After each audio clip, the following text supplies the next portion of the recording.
guess it was must have been a couple years ago, or I don't remember when, but I read something on one of the trades that the Coens were going to be doing a movie about the folk scene in the '60s, and immediately, because I've been a huge fan of Coens for forever, since I was watching movies, so and also a love for music and folk music, so I immediately then I was like, oh, that's it right there. I need to be a part of that. So I let you know, I let the people, my reps, know about that, and I was like, let me know what's going on about that. And so finally, the time came to that they were auditioning and seeing people, and so yeah, so I was able to get in for an audition. I met Ellen, who was a casting director, and I came in for her, and did a couple of the scenes, and then went home and recorded "Hang Me," which is the Van Ronk version of an old folk song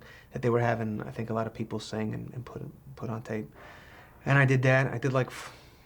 I recorded it, spent like 4 hours recording it, 4 or 5 hours, just did like 30 different versions of it, until I finally felt like, okay, this one's decent, and sent it in, and then the Coens saw that and asked me to come in for an audition for them, and I came in, and just in case, I learned a couple other of Dave's songs.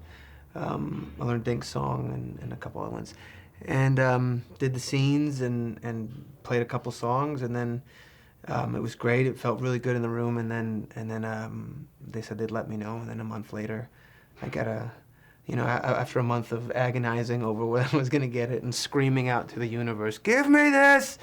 I finally got the call. Joel called me, which was a great way to find out, which was really just kind of goes to his personality and just how kind he is, and said that they wanted to do the movie with me.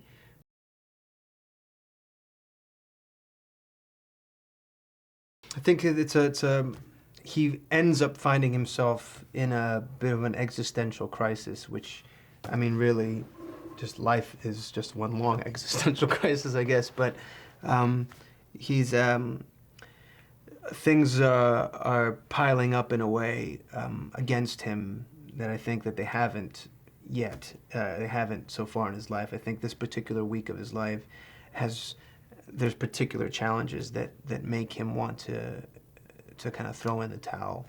And I think what we're doing is like coming in at a moment when he's when you actually see him at the beginning of the film start in a slightly positive place, at least for him, it's a positive place.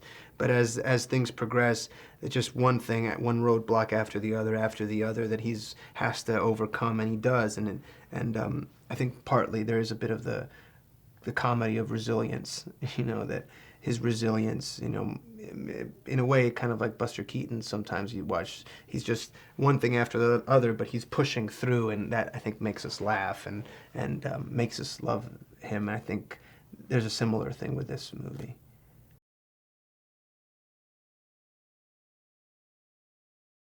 That's the thing. Whenever I knew I was doing good, or when a scene went well, is when I would see them, Joel and Ethan, laughing the most. And the times they would laugh the most is whenever I would forget that it was a comedy and just treated it as tragedy. Whenever I was in the most internal pain in any given scene is when they would laugh the most. And I think that's because, but it's not a laughter of like, ha ha. It's the laughter of recognition and of like, that's true. That's, we laugh because it's awful, and that's how life feels. Often. But out of that comes a joy. It's not a cynical view of life,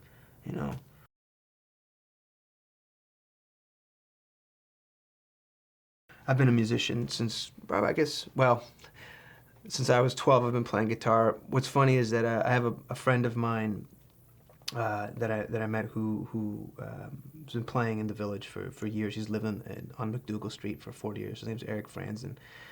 And I started playing with him when I started prepping for this movie, and he said, you've been a guitar owner for 20 years. You've been a guitar player maybe for like 7 months, which is true, because I've always played, I've always written music, but this kind of thing, this Travis picking and this particular style that Dave played, which was a lot influenced by ragtime,